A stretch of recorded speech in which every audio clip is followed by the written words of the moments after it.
আদি আমার ভাব নাই। সরকারের কাছে দাবি আমার এটা টাকা পয়সা আমার উদ্ধার করে দেবে। সে আমরা কালকে থেকে এখনো অপেক্ষা করতেছি, আমাদের এখনো কিছু জানায়নি, বাট কি করবে জানি না।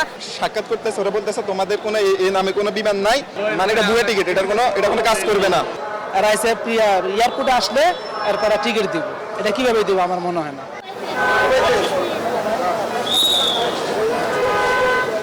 যে পরিমাণ আমাদের ম্যান পাওয়ার হয়েছে বাংলাদেশে, এই পরিমাণ ফ্লাইট নাই, অ্যাভেলেবেল নাই। তন্ময়, আমরা দেখছিলাম মালয়েশিয়া যেতে শাহজালাল বিমানবন্দরে ভিড় এবং টিকিটের জন্য হাহাকার। পাশাপাশি বিমানের যে বিশেষ ফ্লাইট সেখানে ঠাঁই হয়েছে মাত্র 271 জনের এবং প্রায় 30,000 কর্মীর কিন্তু স্বপ্ন ভঙ্গ হতে চলেছে। এবং এতে করে যেটা তৈরি হয়েছে মিম, যে এক পক্ষ অন্য পক্ষকে দোষে, যেমন যারা যেতে পারছে না তারা যেমন এজেন্সিকে দায়ী করছে, তেমনি ভাবে এজেন্সি বলছে এর জন্য দায়ী মালয়েশিয়ার সরকার। দর্শক, শান্তবাজারের আয়োজনে নিয়ে জানাবো বিস্তারিত। তার আগে স্বাগত জানাচ্ছি এখনকার আয়োজনে আপনাদের সঙ্গে আছি আমরা দুজন, আমি তন্ময় কুমার রায় এবং আমি তানজিলা খান মেম।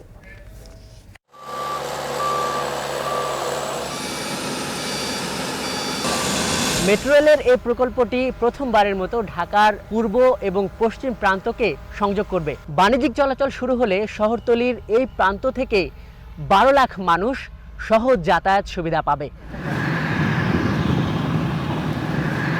কংক্রিট শিটগুলো ড্রাইভ শুরু করছি, যাতে আমাদের ভরাট করা মাটি যাতে ডিস্টার্ব না হয়, এটা একটা রিটেনিং ওয়াল হিসেবে কাজ করবে। আমরা আশা করছি ডিসেম্বরের মধ্যে আমরা ফিজিক্যাল ওয়ার্কে চলে যেতে পারবো। স্টেশনগুলো ওপেন কাট পদ্ধতিতে হবে। এখানে আমরা মনে করি 6 মাসের একটা হ্যাসেল আছে, তার পরবর্তীতে কিন্তু স্মুথলি কাজটা চলবে। ঢাকার পূর্ব পশ্চিমকে জুড়বে দেশের দ্বিতীয় মেট্রো লাইন MRT5 প্রকল্প কাজের অগ্রগতি প্রায় 20%। বর্ষায়ও কাজ এগিয়ে নিতে চলছে ডিপো নির্মাণ। এ নিয়েও থাকছে বিস্তারিত, তবে শুরুতেই মালয়েশিয়ার শ্রমবাজারে প্রবেশ নিয়ে জটিলতার খবর। মালয়েশিয়ায় কর্মী ভিসায় যাওয়ার সময় শেষ হচ্ছে আজ রাতেই। শেষ মুহূর্তে তাই বিমানবন্দরে বেড়েছে মালয়েশিয়াগামী শ্রমিকদের ভিড়। সেই খবর জানাতে শাহজালাল আন্তর্জাতিক বিমানবন্দর থেকে যুক্ত হচ্ছেন আরিফ হোসেন। মতিঝিলে বিমানের টিকিট বিক্রয় কেন্দ্রে রয়েছেন মাঝার ইমন।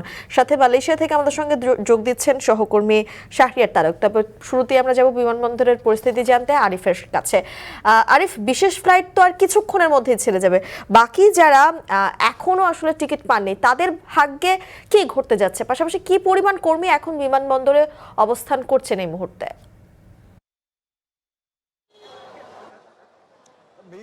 আমরা সকাল থেকেই এই ঘটনাটি অবজার্ভ করছি এবং আমরা দেখছি এখন পর্যন্ত 2 থেকে 2,500 মানুষ কিন্তু রয়েছেন যাদের হাতে শুধু পাসপোর্ট রয়েছে।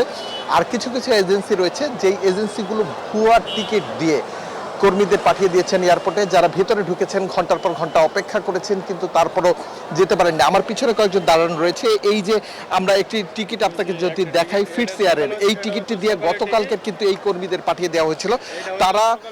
তারা এখানে এসে অপেক্ষা করছেন, অপেক্ষা করে কিন্তু তারা যেতে পারেননি, ভেতরে ঢুকেছিলেন, এরপরে বের হয়ে যেতে হয়েছে। শুধু এরকম কর্মী না, এরকম হাজার হাজার মানুষ কিন্তু অপেক্ষা রয়েছেন, কম করে হলেও 30,000 মানুষ। আমি যদি একটু অঙ্কের হিসাব করি তাহলে 5 লাখ থেকে 6 লাখ টাকা করে এক একজন কর্মী কিন্তু টাকা দিয়েছেন, তার মানে প্রায় 15,000 কোটি টাকা এই মুহূর্তে। এটা কিন্তু বাংলাদেশের এই মুহূর্তে সবচেয়ে বড় স্ক্যাম। যেই টাকা কে দিবে, কিভাবে এই কর্মীরা পাবেন সেটা কিন্তু জানেন না।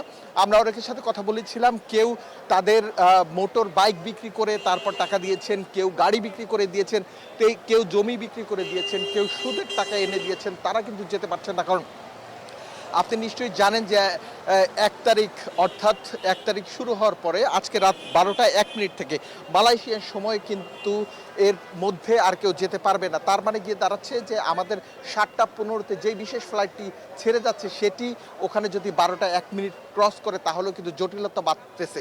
সকাল থেকে এখন পর্যন্ত 4টি ফ্লাইট ছেড়ে গিয়েছে। 7:15-তে একটি ফ্লাইট ছেড়ে যাবে, 9:30-টায় একটি যাবে, আর 11:30-টায় একটি ফ্লাইট যাবে। যেহেতু বাংলাদেশের সাথে মালয়েশিয়ার যেই সময়ের দূরত্ব সেটি কিন্তু 2 ঘন্টা, তাহলে যেটি 9:30-টায় যাবে অর্থাৎ মালয়েশিয়ান টাইমে কিন্তু সেটি 11:30, তাহলে সেই কর্মীরাও আদৌ ঢুকতে পারবেন কিনা সেটা কিন্তু প্রশ্ন সাপেক্ষ ব্যাপার। এবং এই বিষয়ে কি ধরনের নেগোসিয়েশন সরকার করবে ঢাকা কুয়ালালামপুরের সাথে, সে বিষয়টা কিন্তু দেখার বিষয়। এখন পর্যন্ত অনেকেই অপেক্ষায় রয়েছেন। কোনো কর্মীকে কিন্তু ইতিমধ্যেই বলে দেওয়া হয়েছে এজেন্সির পক্ষ থেকে আপনারা বাড়ি চলে যান, পরবর্তী সিদ্ধান্ত আপনাদেরকে জানানো হবে। কিন্তু কিছুক্ষণ আগে আমরা একজন ব্যক্তিকে দেখছিলাম, তার সাথে আমরা কথা বলেছি। তিনি আমাদেরকে জানাচ্ছিলেন যে তার দুর্বিষহ লাইফের কথা, তিনি কিভাবে যাবেন, তার মেয়ের বিয়ের টাকা কিভাবে পরিশোধ করবেন। কেউ বিয়ের টাকা দিয়ে যেটি বিয়ের টাকা নিয়ে তার মেয়েকে বিয়ে দেওয়ার কথা ছিল, কিন্তু সেটি দিয়ে তিনি বিদেশ যাওয়ার উদ্দেশ্যে যেতে চেয়েছিলেন, কিন্তু সেই স্বপ্ন তার ভঙ্গ হয়ে গেছে। এই মুহূর্তে মতিঝিলে রয়েছেন আমাদের সহকর্মী মাঝহার ইমন। আমরা চলে যাব তার কাছে, আমরা জানবো ওখানকার পরিস্থিতি।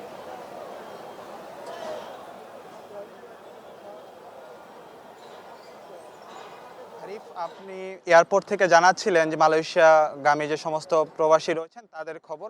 আমি এই মুহূর্তে মতিঝিলে রয়েছি, বিমান বাংলাদেশ এয়ারলাইন্সের মতিঝিল অফিসের সামনে। এখানে যে বিশেষ ফ্লাইটটি চালু করার ঘোষণা দিয়েছিল দুপুরবেলা, সেই দুপুরবেলার পর থেকে এখানে টিকিট বিক্রি যে প্রক্রিয়াটি সেটি শুরু হয়। তবে অল্প কিছুক্ষণ সময়ের মধ্যে বাইরের সংশ্লিষ্ট যারা আসছিলেন এখানে এসে তারা টিকিটটি বিক্রি করে। তবে 271 জনের যেই বিশেষ ফ্লাইটটি ছেড়ে যাওয়ার কথা রয়েছে কিছুক্ষণের মধ্যেই 7:15টার দিকে, সেই ফ্লাইটটির টিকিট নিতে এখানে যে সমস্ত প্রবাসীরা আসছিলেন, মালয়েশিয়াগামী যে সমস্ত প্রত্যাশীরা রয়েছেন, তারা বিশাল সংখ্যক আমরা দেখেছি। দুপুরের দিকে আমরা প্রায় 200-র উপরে মানুষের এখানে ভিড় দেখেছি। তবে বাইরের সংশ্লিষ্ট যারা ছিলেন, তালিকাভুক্ত যারা রয়েছেন, তারাই আসলে এখান থেকে টিকিট নিতে পেরেছেন। তবে সেটি একেবারেই কম, যেটি বলছিলাম। আর যে একটি ধূম্র জালের যেই সৃষ্টি হয়েছে সেটি এখানেও স্পষ্ট। আমরা দুপুর, বিকেল এবং সন্ধ্যা পর্যন্ত দেখেছি অনেককে এখানে অপেক্ষা করতে, এবং এখনও আমরা দেখেছি যে কয়েকজনকে অপেক্ষা করতে। মূলত তারা আজকে বিশেষ যেই ফ্লাইটটির কথা আমরা বলছিলাম দুপুর থেকে, সেই ফ্লাইটটির টিকিট নিতে এখানে এসেছে। কেউ হয়তো সামাজিক যোগাযোগ মাধ্যম, কেউ গণমাধ্যম, কেউ আবার তাদের যে সমস্ত এজেন্সিগুলো রয়েছে সেই এজেন্সির কাছ থেকে শুনতে পেয়েছে যে এখানে টিকিট বিক্রির যে বিষয়টি। তবে তারা নিশ্চিত ছিল না যে তারা পাবেন কিনা। তবে যে সমস্ত যারা যাত্রী ছিলেন তারা 271 জনের যে টিকিট, তারা অবশ্য কয়েক মিনিটের মধ্যেই টিকিটটি বিক্রি যে বিষয়টি সেটি আমরা জানতে পেরেছি। তবে আরও যে সমস্ত যারা মানুষ এখানে এসেছিলেন, যারা মালয়েশিয়ান যাবেন, যারা অনিশ্চয়তার মধ্যে পড়েছেন, আমরা যেটি বলছিলাম গত 2-1 দিন ধরে তারা রাজধানীর এই মতিঝিল, পুরানা পল্টন অর্থাৎ এজেন্সির যে সমস্ত অফিসগুলো রয়েছে সেই অফিসগুলোতেই তারা চলাফেরা করছে, ঘোরাঘুরি করছিলেন। তবে শেষ মুহূর্তে তাদের যে অনিশ্চিত সেই বিষয়টা একেবারে স্পষ্ট। আরেকটি বিষয় জানিয়ে রাখতে চাই, তারা অনেকে বলছেন যে ভুয়া যে টিকিটের বিষয়টি এসেছে, অনেকে 2 থেকে 3 বার টিকিট নিয়েছে, তবে টিকিট নিয়ে এয়ারপোর্টে প্রবেশ করতে পারেনি, যেহেতু সেই টিকিটটি ভুয়া ছিল আমরা জানতে পেরেছি। আরেকটি বিষয় যেটি জানিয়ে রাখতে চাই, যে চুক্তি যে বিষয়টি, অনেকে 2 লাখ 3 লাখ টাকার চুক্তি 6 লাখ 7 লাখ টাকা পর্যন্ত গেছে। তবে তারপরও শেষ পর্যন্ত যারা যেতে পারছে না, তাদের যে অনিশ্চয়তার মধ্যে পড়ছে, সেই বিষয়টি তারা সুরাহার দাবি জানিয়েছে। সব মিলিয়ে এই ছিল মতিঝিল থেকে বিমান বাংলাদেশ এয়ারলাইন্সের কার্যালয় থেকে আমার কাছে সব শেষ। বিমান বাংলাদেশ কার্যালয় থেকে জানাচ্ছিলেন আমাদেরকে মাঝহার ইমন। এবার আমরা মালয়েশিয়া থেকে শাহরিয়ার তারেকের সঙ্গে যুক্ত হব। তারেক, হঠাৎ করে বিদেশি কর্মীর সংখ্যা কমাতে চাইছে কেন মালয়েশিয়া? তাদের সঙ্গে তো আসলে 5 বছরের একটি চুক্তি ছিল, সেই চুক্তি থেকে বেরিয়ে আসার কারণ কি? পাশাপাশি শ্রমবাজারের যে বিকল্প বা কোনো চালুর বিষয়ে কোনো বিকল্প পরিকল্পনা রয়েছে কিনা?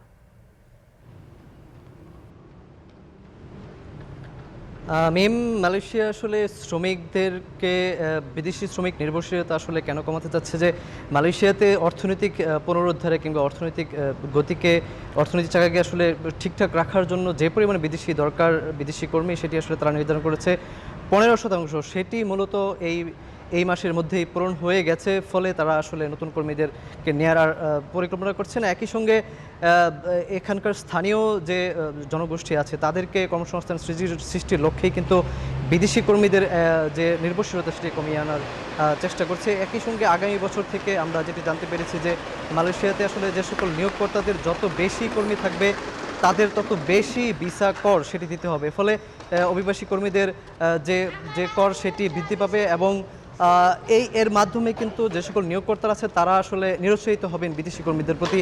এটি আসলে মালয়েশিয়া সরকার বলছে।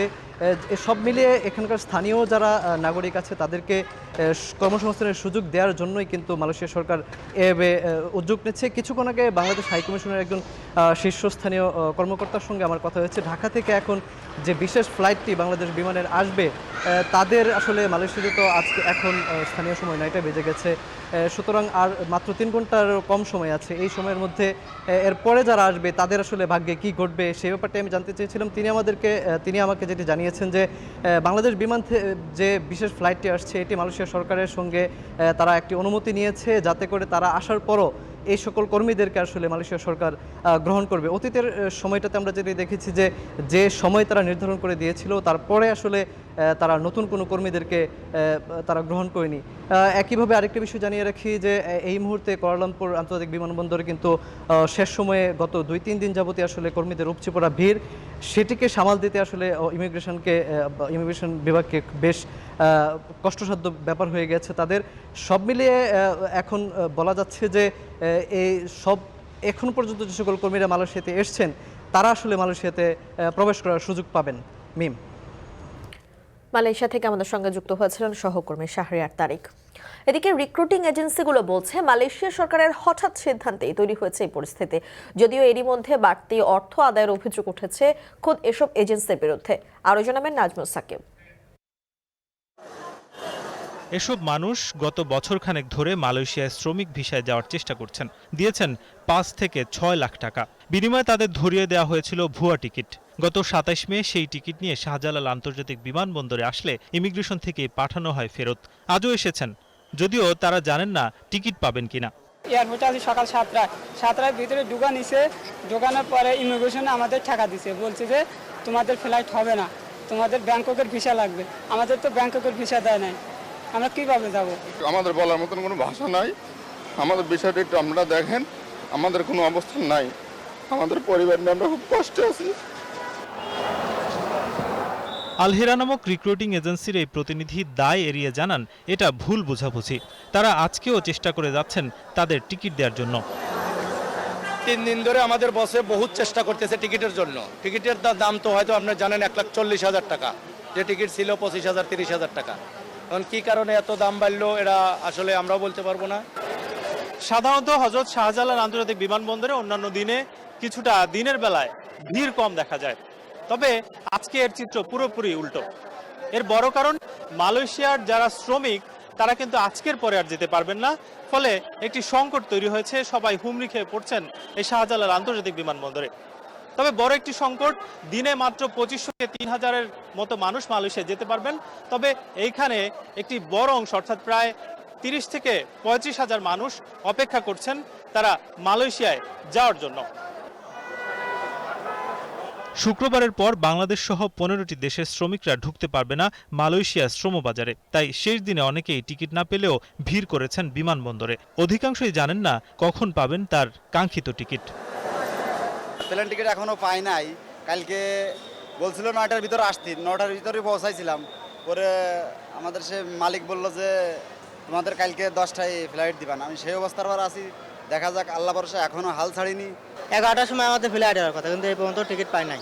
আর বলছে যে আসলেই টিকিট দিব, তো আমরা তো অপেক্ষা করতেছি, আমরা টিকিট পাচ্ছি না।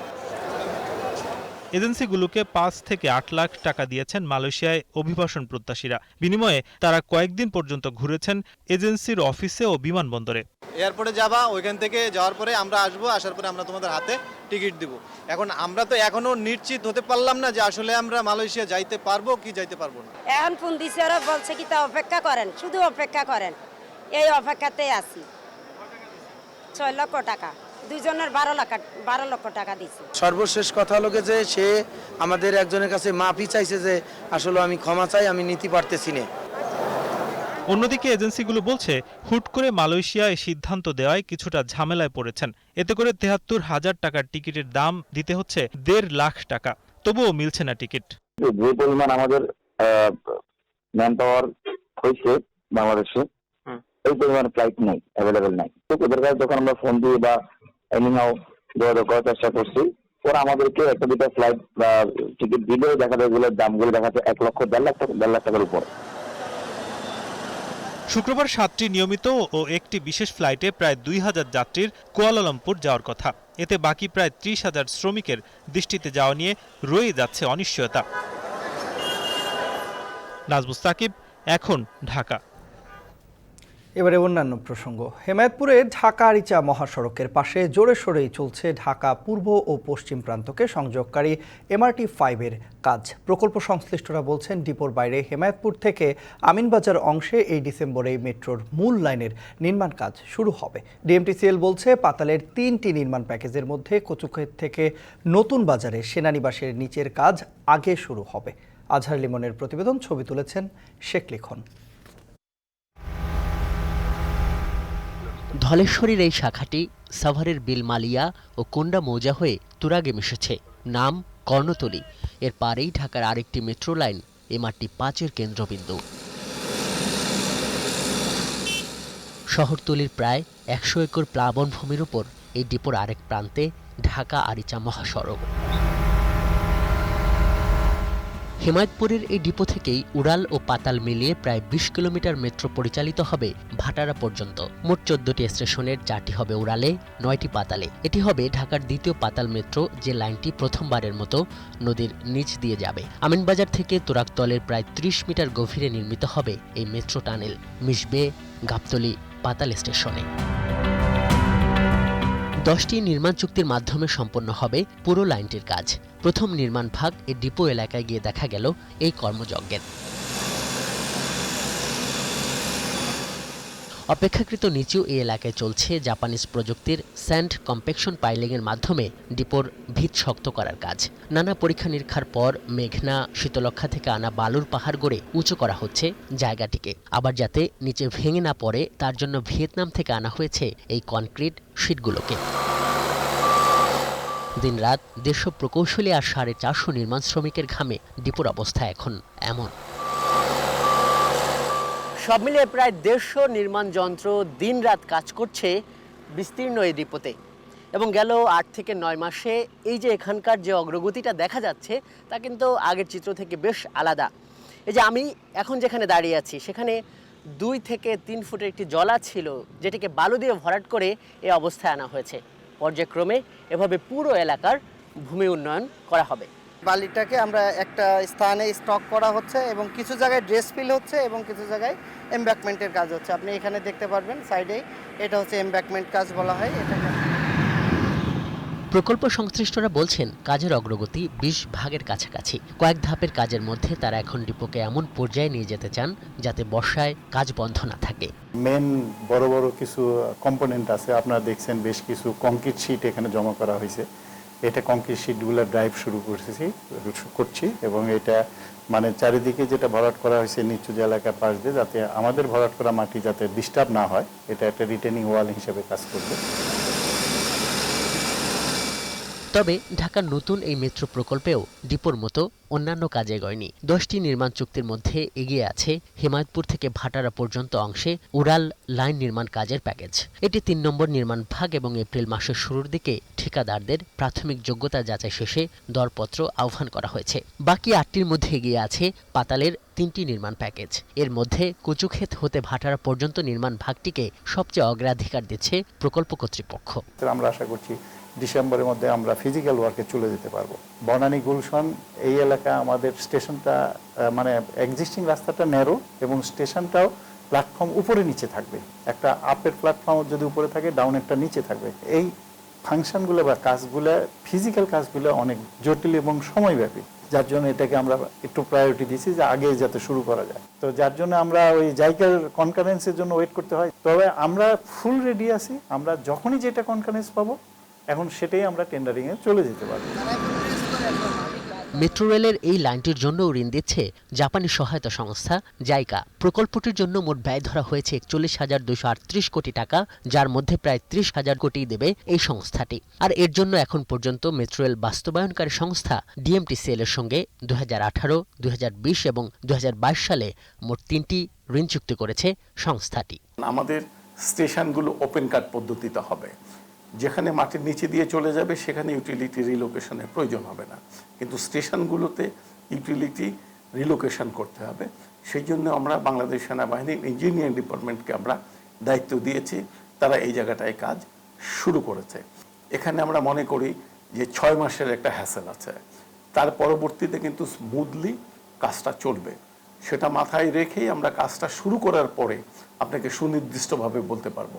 তবে আমাদের টার্গেট যেটা আছে, এই টার্গেটে কাজ শুরু করার আগে আমরা কোনো পরিবর্তন আনতে চাই না এবং আমরা টার্গেটটা অ্যাচিভ করার জন্য আমরা চেষ্টা করব।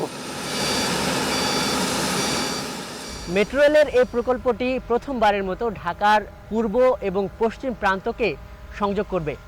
2028 সালে এটি চালু করে দেবার লক্ষ্যমাত্রা।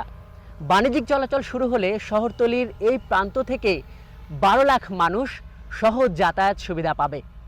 হেমায়তপুর থেকে আজহার লিমন, এখন ঢাকা। আকস্মিক বন্যায় বিপর্যস্ত সিলেটের 5 উপজেলার অন্তত 4 লাখ মানুষ। এতে কৃষি জমির ফসল তলিয়ে যাওয়ার ক্ষতি পরিমাণ বেড়েছে। সংশ্লিষ্টরা বলছেন শুধুমাত্র মৎস্য ও কৃষি সম্পদের ক্ষতি 500 কোটি টাকার নিচে নয়। গোজার আহমেদের রিপোর্ট, ছবি তুলেছেন সেলিম মিয়া।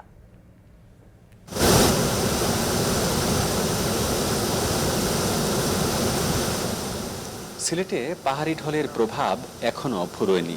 কোথাও বাঁধ ভেঙে গর্জন সুরে শূন্য হাওয়ার ভরাট হচ্ছে পানিতে, আবার কোথাও মূল সড়ক উপচে প্লাবিত হচ্ছে নতুন নতুন এলাকা। ইতোমধ্যে 2 দিনের উজান থেকে নেমে আসা ঢলের পানি অবুঝ প্রাণীর জানমালের সাথে ক্ষত বিক্ষত করেছে 5 উপজেলার প্রত্যন্ত অঞ্চলকে। বন্যা আর সিলেট একে অন্যের পরিপূরক হয়ে দাঁড়িয়েছে। বছর অন্তর অন্তর এক এক সময় এক একটি প্রাকৃতিক দুর্যোগ কিংবা পাহাড়ি ঢল, এই দুইয়ে এখানকার মানুষ অনেকটা নিঃস্ব হয়ে পড়েছেন। 2022 সালের মতো এবারও কেউ হারিয়েছেন তার ঘরবাড়ি, কেউ বা তার ক্ষেতের শাকসবজি, আবার কেউ হারিয়েছেন তার শেষ সম্বল চাষের মাছ। সিলেটের জৈন্তাপুর উপজেলার কুদরতুল্লাহ পেশায় মাছ চাষি। বছরের শুরুতে ধার দেনা করে কয়েক লাখ টাকার মাছ চাষ করেন এই খামারি, কিন্তু আকস্মিক বন্যার পানিতে পুকুরের মাছের সাথে ভেসে যায় তার সকল স্বপ্ন। এখন তিনি কেবল নিঃস্ব, কেবল অসহায়। হঠাৎ করে পানি আইসে, আইয়েও মাত্র 15 মিনিটের ভিতরে আটটাই বুড়ে যাও, সব লেগেছে মাছ আটটাইবার মতো সামর্থ্য সব বাড়ে তার কাছে। কুদরতুল্লাহর মতো সীমান্ত অঞ্চলের হাজারো মাছ চাষির কণ্ঠে এখন সম্পদ হারানোর সুর। কারো লাখ, কারো বা কোটি টাকার সম্পদ বিনষ্ট হয়েছে এই দুর্যোগে। সিলেট জেলা মৎস্য অফিস বলছে 2 দিনে প্রায় 1.5 কোটি চাষের পোনা আর আনুমানিক 800 টনের মতো মাছ বন্যায় ভেসে গেছে, যার ক্ষয়ক্ষতি প্রায় 25 কোটি টাকার মতো। 10 কোটি টাকা আনুমানিক আমরা মৎস্য প্লাস দান এগুলা থেকে আমরা এখন এই বন্যার কারণে, বেড়িবাঁধ ভাঙার কারণে বিশাল ক্ষতিগ্রস্তের মধ্যে আমরা। বন্যার কারণে আমাদের এলাকার অনেক পুকুরের মাছগুলা চলে গেছে। যারা খামারি আছে, ফিশারি যারা, এদের প্রচুর পরিমাণে ক্ষয়ক্ষতি। ঢলের ঘোলা জলে কেবল যে মৎস্য সম্পদই নষ্ট হয়েছে তাই নয়, বরং অনেকেই নিজের জমিনের চাষকৃত আউশ ধান, বীজ, নাগামরিচ, কাঁচামরিচ সহ হারিয়েছেন হাজার হাজার একর জমির শাকসবজি ও ফসল। বা এই সবজি লুবি উড়ি আছে, সিজিন্দা আছে, জিঙ্গা আছে, এরপরে কাঁচামরিচ আছে, ওগুলা সব ডুবাইয়া লিয়া গেছে কি বন্যা। বাইঙ্গন আছিল, টমেটো আছিল, সব তাহা নিয়ে নিছে কি, বালিজিরা মরিচ আছিল, ওইটা নিছে কি।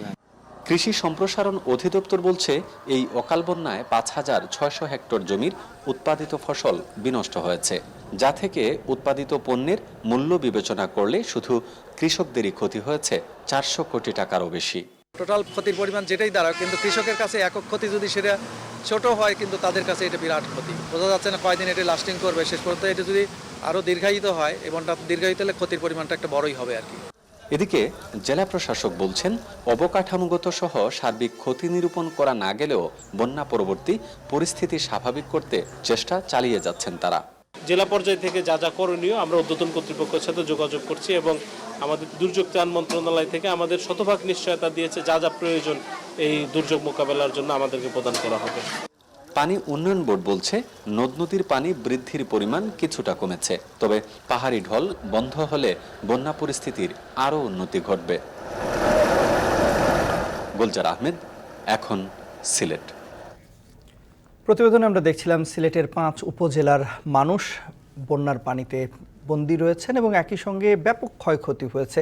সিলেটের 5 উপজেলার নিম্নাঞ্চল থেকে বন্যার পানি কিছুটা নামতে শুরু করেছে, তবে এখনও জলাবদ্ধতা রয়েছে নগরীর জামতলা, তালতলা, তোপখানা, সোভানীঘাট এবং ফায়ার সার্ভিস স্টেশন এলাকায়। এতে দুর্ভোগে পড়েছেন নগরবাসী। এই বিষয়ে আরও বিস্তারিত জানাতে নগরীর তালতলা থেকে আমাদের সঙ্গে যুক্ত হয়েছেন সহকর্মী রাকিবুল রাফি। চলে যাচ্ছি তার কাছে। রাফি, জানাবেন যে ঢলের পানি পুরোপুরি নামতে কত সময় লাগতে পারে এবং বৃষ্টি না হলে পরিস্থিতির উন্নতি হবে কিনা? তন্ময়, দেখতেই পাচ্ছেন যে বেশ বড়ভাবেই কিন্তু জলাবদ্ধতা সৃষ্টি হয়েছে এবং জলাবদ্ধতা সৃষ্টির মূলত কারণ যেটা হচ্ছে যে এই ভারতের যে পানি যেটা আছে বৃষ্টিপাত, অতিরিক্ত বৃষ্টিপাত হওয়ায় কিন্তু উজানে ঢল নামার কারণে এই যে সুরমা থেকে শুরু করে এই যে সুরমা নদী যে প্রবাহিত হচ্ছে এবং এই যে পানি যে বৃদ্ধি পাচ্ছে সেই পানি কিন্তু বলা চলে যে এই যে শহরের ভিতরে কিন্তু প্রবেশ করেছে এবং এটি কিন্তু গতকাল রাতে এখন ঠিকঠাক ছিল, তবে সকাল থেকে কিন্তু একরকম এই যে বন্যার যে পানি এবং সেটি কিন্তু নগরীতে ঢোকা শুরু করেছে। এবং আপনি যেটা বলছিলেন যে যদি কমে তাহলে উন্নতি হবে কিনা, যদি বৃষ্টি কমে তাহলে বৃষ্টির পাতের পরিমাণ যদি আমি জানাই তাহলে শুধু 29 তারিখে সিলেটে হয়েছে 78.2 মিলিমিটার বৃষ্টিপাত, যেটা অন্যান্য দিনের তুলনায় অনেক কম। এবং আজকে এবং 6টা পর্যন্ত যেটা আমরা পেয়েছি আবহাওয়া অফিস থেকে সেটা হলো 61 মিলিমিটার এবং 3টা থেকে 6টা পর্যন্ত 5.5 মিলিমিটার, অর্থাৎ 66.5 মিলিমিটার বৃষ্টিপাত হয়েছে, যেটা গতকালকের চেয়েও আরও কম। এবং এটি যদি এরকম ধীরে ধীরে বৃষ্টিপাত কমতে শুরু করে তাহলে বলা চলে যে ভারতের বৃষ্টিপাতও যদি আরও কমতে শুরু করে তাহলে বলাই চলে যে এই যে জলাবদ্ধতা সেটা কিন্তু ধীরে ধীরে কমতে থাকবে শহর থেকে। এবং এর আগের দিন ভারতে 650 মিলিমিটার বৃষ্টিপাত হয়েছিল এবং আজকে যেটা আমরা আবহাওয়া অফিস থেকে পেয়েছি 250 মিলিমিটার বৃষ্টিপাত শুরু হয়েছে, শেষ হয়েছে, তবে এটা গত দিনের তুলনায় প্রায় 400-র মতো কম আছে। তো বলাই যায় যে ভারতের বৃষ্টিপাতও কমতে শুরু করে দিয়েছে। তো নদ নদীর যে পানির যে বৃদ্ধির যে সমস্যা সেটাও কিন্তু ধীরে ধীরে কাটতে শুরু করবে এবং এক সপ্তাহের মধ্যেই কিন্তু জলাবদ্ধতা কেটে যাবে বলে ধারণা করা হচ্ছে। তো এই ছিল আমার কাছে সিলেট নগরীর শহরের জলাবদ্ধতার সর্বশেষ পরিস্থিতি। তন্ময়। সিলেট থেকে আমাদের সঙ্গে যুক্ত হয়েছিলেন সহকর্মী রাকিবুল রাফি। এরই মধ্য দিয়ে সময় হলো একটা ছোট্ট বিরতিতে যাবার। ফিরছি একটু পর, সাথেই থাকুন।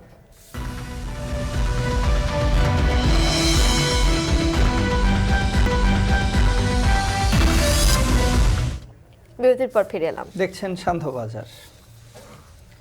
চলতি বছর প্রথম 4 মাসে ঊর্ধ্বমুখী মূল্যস্ফীতি, খাদ্য মূল্যস্ফীতির চাপে খেটে খাওয়া মানুষের কপালে ভাঁজ। শক্তিশালী বাজার তৈরিতে আসন্ন বাজেটে সুচিন্তিত পদক্ষেপ নেওয়ার পরামর্শ অর্থনীতিবিদদের। অর্থনীতির বিভিন্ন সূচকে বাংলাদেশের অবস্থান জানুন তানজিম শাফিনের প্রতিবেদনে। বাজারে টাকার প্রবাহ কমিয়ে সংকোচনমূলক মুদ্রানীতিতে চলছে দেশের অর্থনীতি। করোনা মহামারীর পর বাংলাদেশের অর্থনীতি যতটা শক্তিশালী ভাবা হয়েছিল সেই ধারাবাহিকতা রক্ষা এখন চ্যালেঞ্জের মুখে। সে কারণে বাংলাদেশ এখন অর্থনীতির আকার নয়, প্রাধান্য দিচ্ছে দৃঢ়তায়। IMF এর শর্ত মেনে ডলারের মূল্য বাজারের উপর ছেড়ে দেয়ায় মূল্যস্ফীতির চাপে পড়েছে ভোক্তা। চলতি বছর প্রতিবেশী দেশগুলো মূল্যস্ফীতি কমিয়ে আনতে পারলেও দেশে মূল্যস্ফীতির মাসিক গড় 9.5% বেশি। ভারতে বছরের প্রথম 4 মাসে মূল্যস্ফীতি নেমে এসেছে 5%-এর নিচে। তবে ডলারের বিপরীতে বেশ অবনমন হয়েছে ভারতীয় রুপির। পাকিস্তানে 22 মাসের মধ্যে সর্বনিম্ন মূল্যস্ফীতি ছিল গত এপ্রিলে। বছর শুরুতে 28% থেকে তা কমে এসেছে 17%। তবে সবচেয়ে অবাক করেছে শ্রীলঙ্কা। মূল্যস্ফীতি 6.4 থেকে আরও কমে 1.5% দাঁড়িয়েছে এপ্রিলে। এদিকে বাংলাদেশে জানুয়ারিতে 9.86% মূল্যস্ফীতি, এপ্রিলে এসেও ছিল 9.74%, যা কোনোভাবেই স্বস্তি দিতে পারেনি ভোক্তাকে। উপরন্তু খাদ্যপণ্যে মূল্যস্ফীতি কিছুটা বেড়ে হয়েছে 10.22%। অথচ বিগত বছরগুলোতেও বৈশ্বিক ও অভ্যন্তরীণ নানা সংকটেও মূল্যস্ফীতি নিয়ন্ত্রণ সম্ভব হয়েছিল। আগে আমি 200-300 টাকা ইনকাম করছিলাম, দিতে আমার সব কিছু চলছিল। এখন 500-1000 টাকা ইনকাম করে আমার চলে না, কারণ সব কিছুর দাম বেশি। একটু কষ্ট হচ্ছে আমাদের। বেতন যদি আর একটু বাড়তো তাহলে আমাদের একটু ভালো হইতো আর কি। বেতনটা একটু কম হচ্ছে, আমাদের চলার একটু সমস্যা হচ্ছে।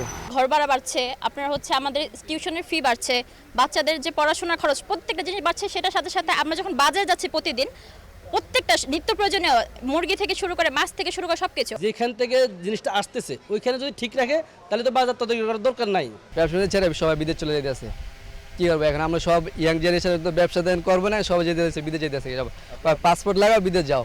এদিকে চলতি অর্থ বছরে অর্থনীতির যেসব সূচকে উন্নতি লক্ষ্য করা গেছে তার মধ্যে অন্যতম রাজস্ব খাত। অর্থবছরের প্রথম 9 মাসে এনবিআর এর রাজস্ব আদায় বেড়েছে উল্লেখযোগ্য হারে। মূল্য সংযোজন কর ও আয়করে প্রবৃদ্ধি থাকলেও এনবিআর এর ভাষ্য, ধনীদের 87%ই ফাঁকি দিচ্ছে প্রত্যক্ষ কর। অন্যদিকে ৬২ বিলিয়ন লক্ষ্যমাত্রায় পিছিয়ে থাকলেও এরই মধ্যে রপ্তানি আয় $৪৭ বিলিয়ন বেশি। ডলার দর বাড়ায় রপ্তানি আয় বাড়ানোর যে সুযোগ তৈরি হয়েছে সেখানে আরও ভালো করা সম্ভব। অর্থনীতির আরেক ভিত রেমিটেন্সের প্রবাহ এখনও সতেজ রেখেছেন প্রবাসীরা। তবে রপ্তানি ও প্রবাসী আয় প্রণোদিত করতে টাকার অবমূল্যায়ন হলেও বাজার নিয়ন্ত্রণের মাধ্যমে ভোক্তার ক্রয় ক্ষমতা বাড়ানো জরুরি বলে মনে করেন অর্থনীতিবিদ ডক্টর মুস্তাফিজুর রহমান। স্থির আয়ের মানুষের যে আয় বৃদ্ধি সেটার থেকে মূল্যস্ফীতির বৃদ্ধি অনেক বেশি, এবং এটা গড় দিয়ে করলে তো হবে না, কারণ সাধারণ মানুষ যেগুলো ক্রয় করে সেগুলো কিন্তু 10% মূল্যস্ফীতি না, সেগুলোর মূল্যস্ফীতি কিন্তু 22-23%। মূল্যস্ফীতিটা এমন একটা জিনিস যেটা কেবলমাত্র সাধারণ জনগণের জীবনমানের উপরে একটা অবনমন সৃষ্টি করে না, এটা আমাদের যারা বিনিয়োগকারী আছেন, উদ্যোক্তা আছেন, যারা উৎপাদনকারী আছেন তাদেরকেও কিন্তু তাদের প্রতিযোগিতা সক্ষমতা কমিয়ে দেয়। মাঝে মাঝে আমরা দেখি বাজারে বিভিন্ন ধরনের তারা উদ্যম গ্রহণ করে, কিন্তু এগুলোকে ধারাবাহিকভাবে এগুলাকে ফলো আপ করা। আর্থিক খাতের সংস্কার ও রাজস্ব আদায়ে অটোমেশন কার্যক্রম দ্রুততর করারও পরামর্শ দেন এই গবেষক। ব্যাংকিং সেক্টরের সংস্কার, ঋণ খেলাপি, তারপরে দেশের থেকে টাকা চলে যাওয়া, এইসব বিষয়গুলোতে তো এগুলো তো আমাদের নিজেদেরই করার কথা। বিশেষত এরকম একটা অবস্থা যখন রিজার্ভের অবস্থা যখন আর কি এত নিচে নামছে, সুতরাং এইসব সংস্কারগুলি IMF না, এইসব সংস্কারগুলি আমাদের নিজেদেরই ওনারশিপের মাধ্যমে আমাদের বাস্তবায়িত করতে হবে। এই সিস্টেমগুলোকে যদি আমরা ইন্টার অপারেবল করতে পারি তখন কিন্তু কর ফাঁকি দেওয়া এটা অনেক কঠিন হয়ে দাঁড়ায়। অনেক দেশে এটা করেছে। 2026 সালে LDC উত্তরণ পরবর্তী বাংলাদেশের সামনে রয়েছে আরও বড় চ্যালেঞ্জ। থাকবে না শুল্ক সুবিধা, এছাড়া বিশ্ববাজারে প্রতিযোগিতায় দেশের কারখানাগুলোকে হতে হবে জলবায়ু বান্ধব, তৈরি করতে হবে দক্ষ জনশক্তি, নিশ্চিত করতে হবে শ্রমিক অধিকার। তাই 2024-25 অর্থবছরে বাজেটেই থাকতে হবে টেকসই পরিকল্পনা। তানজিম শাফিন, এখন, ঢাকা। ঘূর্ণিঝড় রিমালের প্রভাবে এখনও অস্থির রাজধানীর কাঁচাবাজার। সাপ্তাহিক ছুটির দিনে বাড়তি বিভিন্ন ধরনের শাকসবজির দাম। এছাড়া কোরবানির ঈদকে সামনে রেখে মশলার দামও বাড়তি, তবে অপরিবর্তিত রয়েছে গরু ও খাসির মাংসের দাম। আরও জানাবেন শাহিনুল ইসলাম সাগর। ঘূর্ণিঝড় রিমালের ক্ষতির প্রভাব পড়েছে সবজির বাজারে। বিভিন্ন রকম সবজি ক্ষতিগ্রস্ত হয়েছে টানা বৃষ্টিতে। রিমালের পর শুক্রবারের বাজারে চাঙ্গা ভাব নেই। একই সঙ্গে কোরবানির ঈদ বাকি 2 সপ্তাহ, যার প্রভাব পড়েছে বাজারে। কারণ বাজার কাঁচা বাজারে সবজির দাম রয়েছে আগের মতোই। দোকানিরা বলছেন বেচা বিক্রির মন্দা ভাব। তবে পেঁপে, শসা, গাজর ও টমেটোর দাম কেজিতে বেড়েছে 20 থেকে 30 টাকা। গত সপ্তাহের তুলনায় সপ্তাহ পেঁপেতে 20 টাকা কমছে। পেঁপে ছিল 80 টাকা কেজি, সপ্তাহ 60 টাকা কেজি। 28-30টা আইটেমের ভিতরে আমার কাছে 3-4টা আইটেমের দামই তুলনামূলক বেশি। বাজার পরিস্থিতি গত সপ্তাহের চেয়ে তুলনামূলক ভালো, এই সপ্তাহে একটু বেশি। দেশের যে পরিমাণ দ্রব্যমূল্যের দাম, এতে আসলে মানুষের ক্রয় ক্ষমতার বাইরে চলে গেছে। সপ্তাহ ঘুরে ব্রয়লার মুরগির দাম কেজিতে 10 থেকে 20 টাকা কমলেও ক্রেতাদের রয়েছে মিশ্র প্রতিক্রিয়া। আগের দামে বিক্রি হচ্ছে দেশি ও সোনালী মুরগি। পাশাপাশি মুরগির চাহিদা কমে বেড়েছে ডিমের চাহিদা। ডিম ডজন প্রতি 5 টাকা বেড়ে 150 টাকায় বিক্রি হয়েছে। গরু ও খাসির মাংস আগের দামে 750 ও 1100 টাকায় বিক্রি করছে ব্যবসায়ীরা। মাছের বাজারেও ক্রেতাদের ভিড় রয়েছে। চাহিদা বাড়ায় দাম বেড়েছে রুই কাতলা মাছের কেজিতে 50 থেকে 100 টাকা। ব্রয়লার গত সপ্তাহ ছিল 210 টাকা, এ সপ্তাহ 200 টাকা। কমাই তো, আমি গত সপ্তাহে নিছি 340-30 করে, আজকে নিছি 360 করে।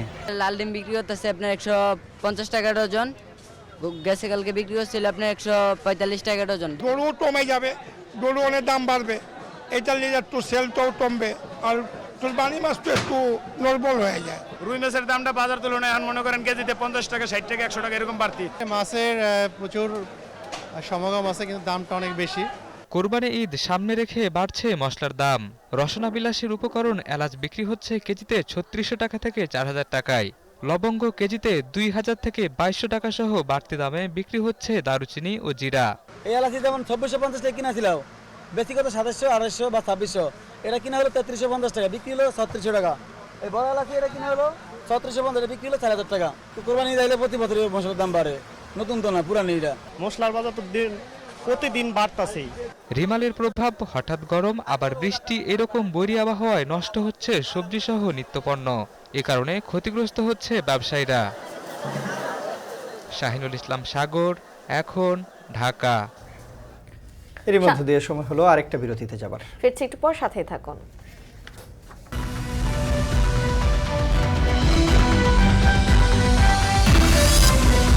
বিরতির পর ফিরে এলাম। দেখছেন শান্ত বাজার। দেশের সম্ভাবনাময় জাহাজ ভাঙা শিল্পে বিনিয়োগ বাড়ানোর আগ্রহ দেখিয়েছে বিশ্বের নামি দামি জাহাজ প্রতিষ্ঠানগুলো। তবে এজন্য আরও বাড়াতে হবে গ্রিন শিপইয়ার্ড। শুক্রবার চট্টগ্রামের সীতাকুণ্ডে শিপ রিসাইক্লিং ইয়ার্ড পরিদর্শনে এ নিয়ে সহযোগিতার আশ্বাস দিয়েছেন যুক্তরাষ্ট্র, আইএমও ও মহাসচিব। বিস্তারিত দেখুন কাজী মাহফুজের প্রতিবেদনে। চট্টগ্রামের সীতাকুণ্ড সমুদ্র উপকূলের প্রায় 25 কিলোমিটার এলাকা জুড়ে গড়ে উঠেছে বিশ্বের বড় জাহাজ ভাঙার কারখানা। এখানকার শতাধিক ইয়ার্ডে বছরে লেনদেন প্রায় 15,000 কোটি টাকা। গড়ে 200টি বড় বড় জাহাজ ভাঙা হয় এই ইয়ার্ডগুলোতে। দেশে লোহা জাতীয় শিল্পের কাঁচামালের 50% যোগানদাতা এসব শিপ ব্রেকিং ইয়ার্ড। বর্তমানে ইস্পাত শিল্পের প্রায় 350টি কারখানা সরাসরি এবং পরোক্ষভাবে এই জাহাজ ভাঙা কাঁচামালের উপর নির্ভর করে। সম্ভাবনার এই খাতকে এগিয়ে নিতে এবং আন্তর্জাতিক মানের করতে কাজ শুরু করে ইয়ার্ড মালিকরা। জাহাজ কাটা থেকে শুরু করে লোড আনলোডে যোগ হচ্ছে অটোমেশন, ব্যবহার হচ্ছে আধুনিক প্রযুক্তি এবং ছোট বড় ক্রেনের। আর এসবের আন্তর্জাতিক স্বীকৃতি মিলছে পরিবেশ বান্ধব গ্রিন শিপইয়ার্ড হিসেবে। এতে প্রতিযোগিতার সক্ষমতাও বাড়ছে কয়েক গুণ। নেক্সট ইয়ারে জুন মাসের পরে আমরা গ্রিন শিপগুলো আমরা স্বল্প দামে পাওয়ার ব্যাপারে আশাবাদী। প্রতিযোগিতায় পার্শ্ববর্তী দেশ কিংবা অন্যান্য যেসব দেশ শিপ ডিসমেন্টেল করে এদের সাথে প্রতিযোগিতায় আমরা টিকে থাকতে পারবো। আমরা প্রসেসটা অলরেডি শুরু হয়ে গেছে। তবে 2025 সালের মধ্যে সকল ইয়ার্ডকে গ্রিন ইয়ার্ডে রূপান্তরের যে নির্দেশনা তা বাস্তবায়ন সম্ভব নয় বলছেন এ খাত সংশ্লিষ্টরা। এক্ষেত্রে আর্থিক প্রতিবন্ধকতাকে বড় করে দেখছেন তারা। বলছেন একটি শিপ ব্রেকিং ইয়ার্ডকে গ্রিন করতে হলে খরচ পড়ে 30 থেকে 50 কোটি টাকা। আমার গ্রিন ইয়ার্ড অলরেডি 4টা হয়ে গেছে, আরগুলো প্রসেসিং আছে 10-12টার মধ্যে। আশা করি আরগুলো হয়ে যায় 25 সালের মধ্যে পারে কিনা। এখন তো 10-12টা প্রসেসিং আছে। আমরা একটা টাইম বাড়ার জন্য একটা পিটিশন দিচ্ছি। আশা করি ওরা প্রসেসিং আছে, আশা করি 25 সালের মধ্যে অনেক হয়ে যাবে। শুক্রবার সীতাকুণ্ডকে আর গ্রিন শিপ রিসাইক্লিং ইয়ার্ড পরিদর্শন করে ইন্টারন্যাশনাল মেরিটাইম অর্গানাইজেশন আইএমওর মহাসচিব আর্সেনিও অ্যান্টনিও ডোমিনগেজ ভেলাস্কো সহ একদল প্রতিনিধি। এ সময় শিপ রিসাইক্লিংয়ে হংকং কনভেনশন শর্ত বাস্তবায়নে সর্বাত্মক সহযোগিতার আশ্বাস দেন তারা। I understand the challenges, but I'm actually very pleased to see the progress that have been made. There's still further efforts that would always be required in order to continue to train the people, the workers that are performing the heavy duties, as well as maintain the protection and conservation of the environment. IMO will continue to support countries like Bangladesh, in particularly with the SenseRec project that we have, in order to help compliance with the convention. দেশে বর্তমানে 4টি ship breaking yard green ইয়ার্ডের স্বীকৃতি পেয়েছে। স্বীকৃতির অপেক্ষায় রয়েছে আরও 10টি প্রতিষ্ঠান। স্বীকৃতি পাওয়া ইয়ার্ডগুলোর উদ্যোক্তারা বলছেন তারা ইতোমধ্যে সুফল পেতে শুরু করেছে। বিশ্বের নামি দামি জাহাজি প্রতিষ্ঠানগুলো এ সকল ইয়ার্ডগুলোতে তাদের জাহাজ পাঠাতে শুরু করেছে। কাজী মাহফুজ, এখন, চট্টগ্রাম। শান্তবাজার নিচ্ছে আরেকটা বিরতি। ফিরে আসছি একটু পর, সঙ্গেই থাকুন।